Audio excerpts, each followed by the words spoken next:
So hello everyone. तो इस video में हम यूनिट 4 ऑफ ऑप्टिकल कम्युनिकेशन के बारे में बात करेंगे, जो कि है आपका डिटेक्टर के बारे में।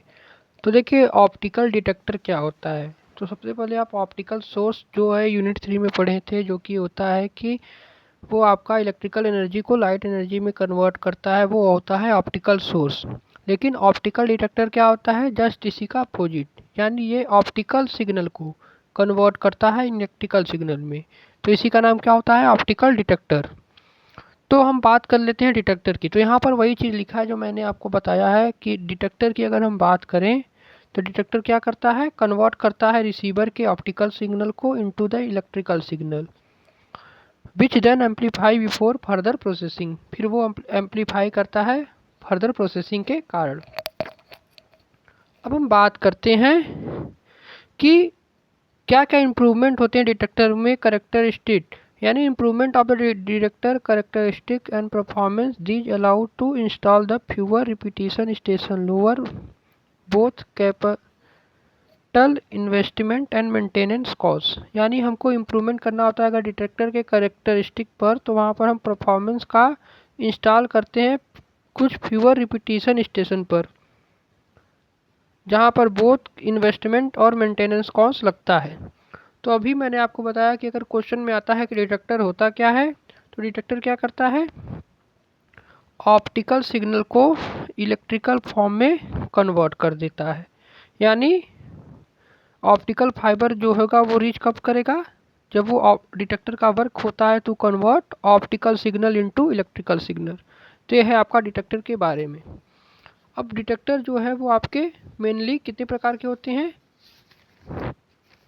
दो प्रकार के होते हैं, तो उनकी बात करेंगे। तो देखिए, यहाँ पर डिटेक्टर का मतलब हो गया कि यहाँ पर हम फोटो डायोड की बात करेंगे। डिटेक्टर मतलब फोटो डायोड। फोटो डायोड का भी सेम ऑपरेशन होता है, वो लाइट एनर्जी या ऑप्टिकल एनर्जी को इलेक्ट्रिकल एनर्जी में कन्वर्ट करता है। अब देखिए, कुछ क्राइटेरिया होते हैं विच define important performance and compatible requirement for detector. Detector के लिए क्या क्या इंपॉर्टेंट परफॉर्मेंस और कंपेटिबिलिटी रिक्वायरमेंट होनी चाहिए। तो पहला है कि high sensitivity at the operating wavelength, इसमें सेंसिटिविटी हाई होना चाहिए। दूसरा, हाई फाइडेलिटी होनी चाहिए। लार्ज इलेक्ट्रिकल रिस्पॉन्स होना चाहिए to the receiver input signal. Short response time to obtain suitable bandwidth. और आगे बात करें तो मिनिमम मिनिमम कम से कम नॉइस होना चाहिए इंट्रोड्यूस बाय द डिटेक्टर। उसके बाद stability of the performance character जो होता है वो अच्छा होना चाहिए। स्मॉल साइज का होना चाहिए डिटेक्टर आपका। लो बायस वोल्टेज होना चाहिए। हाई रिलायबिलिटी होनी चाहिए और लो कॉस्ट होना चाहिए। अब बात करते हैं ऑप्टिकल डिटेक्टर के प्रिंसिपल की। तो देखिए, ऑप्टिकल डिटेक्टर का प्रिंसिपल जो है वो फोटो डायोड के प्रिंसिपल से ही मैच करता है। यानी ये आपका रिवर्स बायस कंडीशन पर वर्क करता है। जैसे कि यहाँ पर पी हो गया, ये आपका एन हो गया। अब ये रिवर्स, मतलब एन को हमने पॉजिटिव और पी को हमने निगेटिव दे दिया, तो ये रिवर्स बायस पर डिटेक्टर वर्क करता है। यहाँ पर डिटेक्टर का मतलब क्या हो गया, डिटेक्टर का मतलब हो गया हम फोटो डायोड की ही बात कर रहे हैं। अब देखिए, तो यहाँ पर हम किसकी बात कर रहे हैं, आप इसके प्रिंसिपल की बात कर लिया कि ये रिवर्स बायस पे वर्क करता है। तो optical detector principle work on the reverse bias, the depletion region of the layer therefore created on the either side of junction, photon induces in the near the depletion layer or device अब देखिए, photon तभी generate होगा जब आपका H F की value greater than equal to E G होगी, तभी वहाँ पर फोटोन जनरेट होगा। Will excited to electron from valence band to the conduction band, the process, मतलब यहाँ पर देखिए ऑप्टिकल डिटेक्टर रिवर्स बायस पर वर्क करता है, तो यहाँ पर फोटो जनरेशन टेक प्लेस करता है। फोटो जनरेशन मतलब जहाँ पर इलेक्ट्रॉन होल पेयर का जनरेशन होता है, ठीक। तो वहाँ पर फोटो जनरेशन टेक प्लेस करता है ऑप्टिकल डिटेक्टर में। ये आप बात नोट कर लीजिए, यहाँ पर वही लिखा है, the process leave the electron hole pair in valence bond in known as photo generation of electron hole pair, जो कि मैंने अभी बताया कि यहाँ पर बैलेंस बॉन्ड, यहाँ पर क्या होता है, एक इलेक्ट्रॉन होल पेयर का रिकम्बिनेशन होता है, जिसको हम फोटो जनरेशन बोलते हैं। यानी the process leave a electron hole pair in valence, अगर electron hole pair valence band में लीव होता है तो उसको हम photo generation of electron hole pair कहते हैं।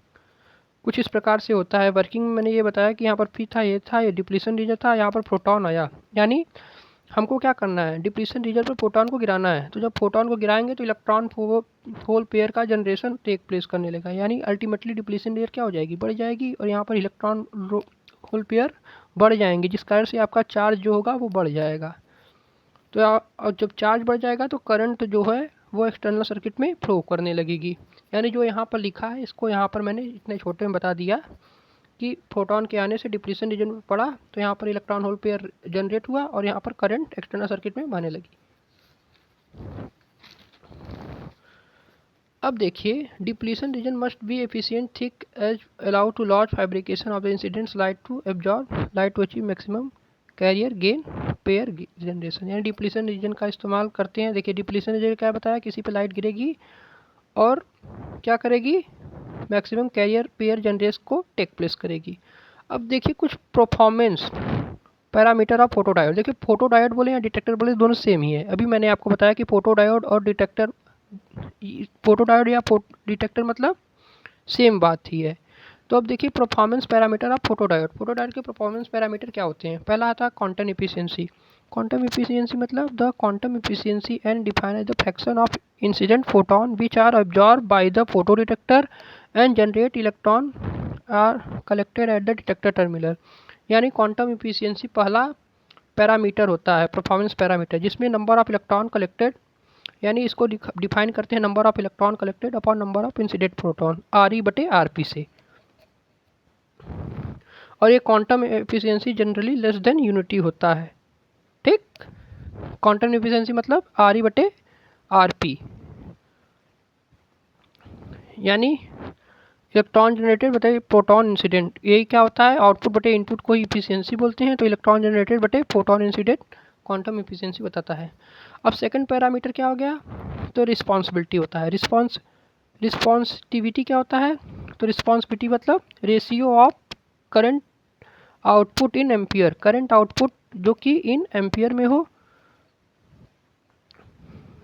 ये क्या है, एक प्रकार का करंट आउटपुट है to the incident optical power. ये क्या है, इंसिडेंट ऑप्टिकल पावर है इन वॉट। तो ये क्या होता है, रिस्पॉन्सिटिविटी। रिस्पॉन्सिटिविटी मतलब current output in ampere upon incident optical power in what. तो ये क्या है, रिस्पॉन्सिबिलिटी है, रिस्पॉन्सिटिविटी है। ठीक, उसी तरह कट ऑफ वेवलेंथ अगला पैरामीटर होता है। यानी सबसे पहले हम एफिशिएंसी देखते हैं जो कि होता है आर ई बटे आर पी, फिर उसके बाद रिस्पॉन्सिटिविटी देखते हैं जो कि होता है आई पी बटे पी इन, यानी आई पी मतलब करंट आउटपुट इन एम्पियर और पी इन मतलब incident optical power in watt. उसी तरह तीसरा पैरामीटर होता है cut off wavelength. Cut off wavelength मतलब any particular semiconductor absorb photon over the limit wavelength range the highest wavelength को ही हम कट ऑफ वेवलेंथ बोलते हैं, जिसकी वैल्यू लैम्डा सी के बराबर होती है। तो तीन पैरामीटर हम देखते हैं किसी भी फोटो डायोड के लिए ना। परफॉर्मेंस पैरामीटर कितने हैं, तीन है। क्वांटम एफिशिएंसी हो गया, रिस्पॉन्सिबिलिटी और वेवलेंथ। तो देखिए कट ऑफ वेवलेंथ क्या होता है, हाईएस्ट वेवलेंथ। इसको निकालने का फार्मूला एस सी बटे ई जी। एस सी की वैल्यू 1.24 होती है बटे ई जी। तो यहाँ से आपका कट ऑफ वेवलेंथ निकल जाता है और ये बैंड गैप होता है। अब कभी कभी क्वेश्चन पूछ लेता है relation between quantum efficiency and responsibility. तो क्वांटम एफिशिएंसी एंड रिस्पॉन्सिबिलिटी में रिलेशन क्या होता है, तो जैसा कि हम रिस्पॉन्सिबिलिटी जानते हैं क्या होता है, आई पी बटे पी इन, और क्वांटम एफिशिएंसी क्या होता है, आर ई बटे आर पी, मतलब इलेक्ट्रॉन कलेक्टेड बटे इंसिडेंट फोटोन, इलेक्ट्रॉन कलेक्टेड बटे इंसिडेंट फोटोन। तो जैसा कि आप जानते हैं कि आर को हम आई पी बटे पी इन लिख सकते हैं और इफिशियंसी को आर ई बटे आर पी लिख सकते हैं। तो अगर आपका इंसिडेंट फोटोन होता है रेट आर पी से गिर रहा है तो हम आर पी को क्या लिख सकते हैं, पी इन बटे एच एफ, यानी incident photon rate R P में be written in the term of incident optical power. तो उसको हम इस तरह से लिख सकते हैं आर पी को। तो इफिशियंसी क्या था, पहले आर ई बटे आर पी था, और रिस्पॉन्सिबिलिटी क्या था, रिस्पॉन्सिबिलिटी आपकी थे आई पी बटे पी इन था, ये रिस्पॉन्सिबिलिटी था। मतलब electron rate is given by क्या हो जाएगा, अब यहाँ पर क्या कर दीजिए, यहाँ पर आर ई की वैल्यू क्या हो जाएगी एन इंटू आर पी के बराबर, यहाँ पर आप देख सकते हैं। तो यहाँ पर वही लिखा है आर ई की value N into R P के बराबर हो गई। अब आर ई क्या हो जाएगा, आर ई क्या है N into R P. R P की वैल्यू क्या है, आर पी की वैल्यू यहाँ पर देख सकते हैं क्या है, पी इन बटे एच एफ। अब लेकिन हमको आउटपुट फोटो करंट निकालना है आई पी। तो आई पी क्या होता है ई इंटू आर ई, ई की वैल्यू इंटू आर ई की वैल्यू हो जाएगी पी एन पी इन बटे एच एफ। जब इसको आप रखेंगे तो यहाँ पर रिस्पॉन्सिबिलिटी की वैल्यू जो हो जाएगी वो आएगी आई पी बटे पी इन की वैल्यू क्या हो जाएगी। इसको जब यहाँ पर पुट करेंगे तो ये आपस में पी इन कैंसिल आउट हो जाएगा, तो एन ई बटे एच एफ आएगा, जहाँ पर ई क्या है इफिशियंसी है। तो ये है रिलेशन बिटवीन रिस्पॉन्सिबिलिटी और इफिशियंसी। आर की वैल्यू क्या हो जाएगी एन ई बटे एच एफ, जहाँ पर ई क्या है, जहाँ पर एन क्या है इफिशियंसी को रिप्रेजेंट करता है और ई क्या है इलेक्ट्रॉन का चार्ज ऑफ इलेक्ट्रॉन। तो रिस्पॉन्सिबिलिटी और इफिशियंसी में रिलेशन क्या होता है एन ई बटे एच एफ, कुछ इस प्रकार से आता है। उसी प्रकार एक क्वेश्चन दिया है, यहाँ क्वेश्चन में क्या दिखा है कि एक फोटो करंट है जिसका क्वांटम इफिशियंसी 65% है। When photon energy is 1.5 into 10⁻⁻19 second है। तो हमको वेवलेंथ सबसे पहले कैलकुलेट करना है किसका, फोटो डायोड का। फिर उसके बाद incident optical power required to obtain, फिर उसके बाद इंसिडेंट ऑप्टिकल पावर को कैलकुलेट करना है, जिसमें फोटो करंट की वैल्यू 2.50 एम्पियर होती है जब फोटो डायोड ऑपरेट करता है डिजायर एवं में।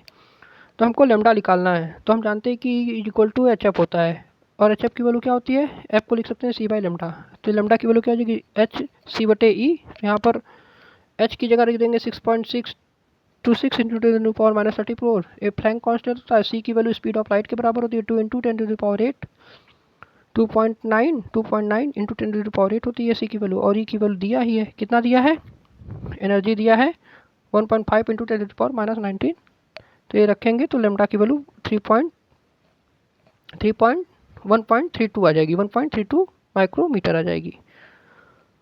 अब देखिए पी इन निकालना है हमको, आई पी दिया है कितना है 2.5 माइक्रोमीटर। एन की वैल्यू निकाला है, एन की वैल्यू हमको मिल दिया है कितना, एन की वैल्यू दिया है 65% मतलब 0.5। तो लेमडा की वैल्यू अभी हमने कैलकुलेट किया है। तो रिस्पॉन्सिबिलिटी क्या होता है पी एन ई बटे एच एफ। तो एन की जगह रख दीजिए, एन की वैल्यू ये रख दीजिए, ई की जगह ये वैल्यू रख दीजिए, ई मतलब चार्ज ऑफ इलेक्ट्रॉन हो गया, और एच एफ की जगह वैल्यू रख देंगे एच की फ्लैंक कांस्टेंट और फ्रीक्वेंसी की वैल्यू आ जाएगी। यानी इस तरह से रिस्पॉन्सिबिलिटी का फार्मूला लिखेंगे। यहाँ पर एन की जगह ये वैल्यू रख देंगे जो आया था, और ई की वैल्यू 1.6 इंटू 10⁻19 होती है, और एच एफ की जगह क्या रख देंगे 1.5 इंटू 10⁻19। ये आपको दिया था क्वेश्चन में, क्या था एनर्जी ऑफ फोटोन या फ्रीक्वेंसी ऑफ फोटोन, यही एच एफ क्या है एनर्जी है। तो एनर्जी की वैल्यू यहाँ पर रख दिया, तो रिस्पॉन्सिबिलिटी इतना आ गई। तो जैसा कि आप पढ़े हैं कि रिस्पॉन्सिबिलिटी क्या होती है I P into power incident in what. तो यहाँ पर पावर इंसिडेंट की वैल्यू क्या हो जाएगी आई पी बटे रिस्पॉन्सिबिलिटी, तो इसकी वैल्यू आएगी 3.60 माइक्रोवाट। तो ये था आपका रिस्पॉन्सिबिलिटी का एक न्यूमेरिकल करा दिया मैंने। उसी तरह हम बात करते हैं पिन फोटो डायोड क्या होता है। अगर हम पिन फोटो डायोड की बात करें तो ये ऑप्टिकल एनर्जी को कन्वर्ट करता है इलेक्ट्रिकल एनर्जी में। पिन मतलब पी टाइप सेमीकंडक्टर, फिर उसके अंदर इंट्रिंसिक और एन टाइप सेमीकंडक्टर।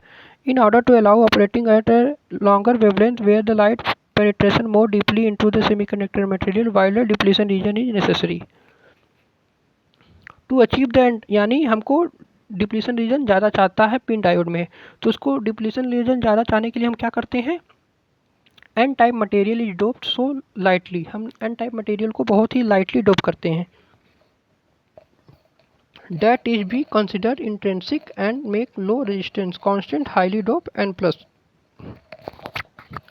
जो कि कंसिडर करता है इंट्रेंसिक को, जिसमें हम लो रेजिस्टेंट कॉन्टैक्ट बनाते हैं, एन प्लस मतलब हैविली डोप को ऐड करते हैं लेयर को।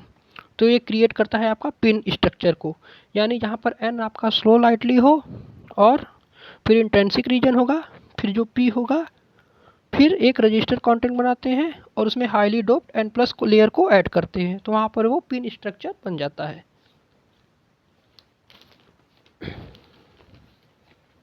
और पिन डायोड का कुछ इस प्रकार से डायग्राम होता है कि ये रिवर्स बायस पर ये भी वर्क करता है। ये आपका P है, ये I है, ये आपका N+ है, मतलब हाईली नंबर ऑफ होल का इलेक्ट्रॉन, यानी हाईली सप्रेस्ड का चार्ज कैरियर, मतलब सबसे ज़्यादा चार्ज कैरियर N+ में होगा। तो यहाँ पर ये रिवर्स बायस पर वर्क किया और डिप्लीशन रीजन यहाँ पर I के यहाँ पर हो गया। ये इलेक्ट्रिक फील्ड वर्सेस एक्स का ग्राफ है, ये अब्जॉर्प्शन रीजन यही होता है और ये डिप्लीशन रीजन है। अब I जितना वाइडर डिप्लीशन होगा उतना लॉन्गर वेवलेंथ होगा।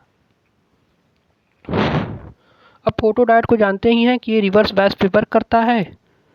सो दैट यहाँ पर रेजिस्टेंस को हमने हाई रखा, जिस कारण से डायोड जो है वो इलेक्ट्रिकल फोर्स को क्या करेगा, लगाएगा।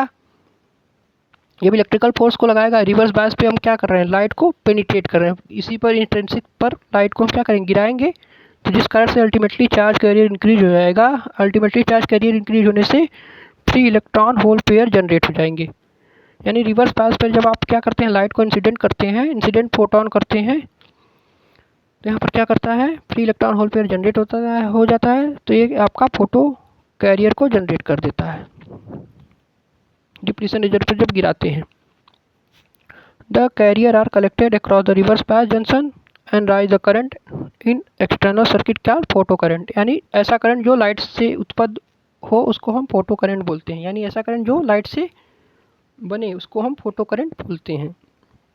और पिन का कुछ इस प्रकार से स्ट्रक्चर है। यहाँ पर देखिए हमने डिप्लीशन रीजन पर लाइट को गिराया तो यहाँ पर अल्टीमेटली चार्ज कैरियर इंक्रीज हो गए, जिस कारण से अल्टीमेटली चार्ज कैरियर इंक्रीज होने से यहाँ पर फोटो कैरियर जनरेट हो गया।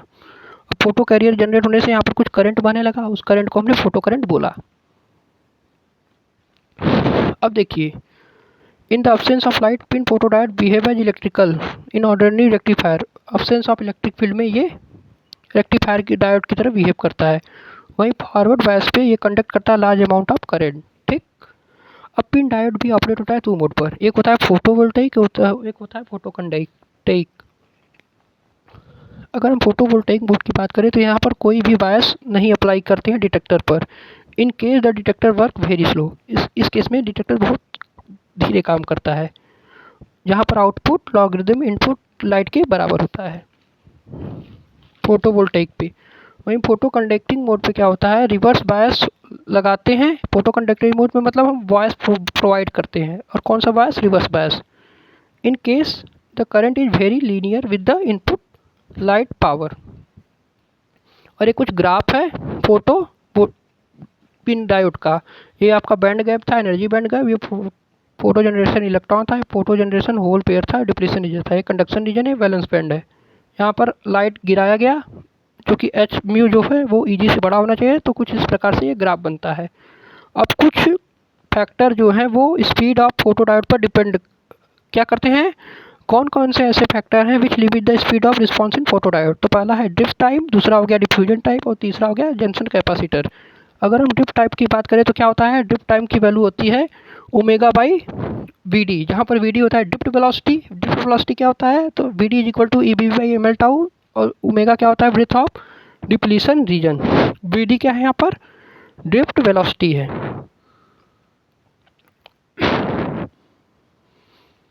और कुछ इस प्रकार से हम ड्रिफ्ट वेलोसिटी को निकालते हैं। यानी कौन कौन से फैक्टर फोटोडायोड पर के स्पीड ऑफ रिस्पांस को लिमिट करते हैं। तो पहला है ड्रिफ्ट टाइम, जिसकी वैल्यू निकालने के लिए फार्मूला था ओमेगा बाई वी डी, जहाँ पर वी डी होता है drift velocity, omega breadth of depletion region है। और फील्ड स्ट्रेंथ कितना होना चाहिए, 2 × 10⁴ वोल्ट पर सेकंड होना चाहिए for silicon gives maximum carrier velocity. Silicon कितना मैक्सिमम वेलोसिटी देता है, 2.10⁸ वोल्ट पर सेंटीमीटर। वहीं दूसरे की फैक्टर की बात करें तो दूसरा फैक्टर होता है डिफ्यूजन टाइम। डिफ्यूजन टाइम मतलब carrier diffusion is completely slow process where the time taken diffusion can be distance of many return as T diffusion is equal to d²/2dc, जहाँ पर dc क्या है, माइनॉरिटी कैरियर डिफ्यूजन कोफिशिएंट है। अब तीसरे की बात करते हैं तो time constant increasing by capacitor of the photodiode with load. अब तीसरा फैक्टर जो होता है वो क्या है, टाइम कांस्टेंट होता है। Time constant of capacitor, capacitor की वैल्यू पर डिपेंड करता है। फैक्टर जो है, अगला फैक्टर है वो क्या है, कैपेसिटर। जैसा कि हम जानते हैं कि in a reverse bias photodiode exhibited voltage dependence capacitor caused by variation in the charge of junction. जैसा कि हम जानते हैं कि कैपेसिटर एक प्रकार का चार्ज स्टोरेज डिवाइस होता है, तो फोटोडायोड जो होता है वो वोल्टेज डिपेंडेंट कैपेसिटर की तरह कार्य करने लगता है, जहाँ पर चार्ज स्टोर करता है जंक्शन पर। अब जंक्शन कैपेसिटर की वैल्यू क्या होती है, C equal to epsilon naught A by, यहाँ पर डी की जगह ओमेगा आ गया है, जहाँ पर एप्सिलॉन क्या है, परमिटिविटी ऑफ सेमीकंडक्टर मटेरियल है, और ए क्या है, एरिया ऑफ डायोड है, और ओमेगा क्या है, breath. Hence the small depletion real omega increase with junction capacitor. और स्मॉल डिप्लीशन रीजन में जो ओमेगा है यानी जो ब्रीथ है वो इंक्रीज करता है डिप्लीशन रीजन से। डिस्टेंस जो है वो यहाँ पर ओमेगा क्या है, सी इज इक्वल टू होता है epsilon naught A by D, कहीं कहीं डी लिखा है, कहीं कहीं ओमेगा। यहाँ पर ओमेगा क्या है, डिस्टेंस है बिटवीन द टू कैपेसिटर, यानी जैसे कि डाई इलेक्ट्रिक होता है, इसी के बीच का जो ब्रीथ होता है इसी को क्या बोलते हैं, ओमेगा। ठीक, द सी इसका C Z is equal to epsilon naught A by omega. तो जैसे जैसे हम डिप्लीशन रीजन की वैल्यू स्मॉल होती है, ओमेगा इंक्रीज करता है कैपेसिटर जंक्शन से, टाइम कांस्टेंट 1/RC के बराबर।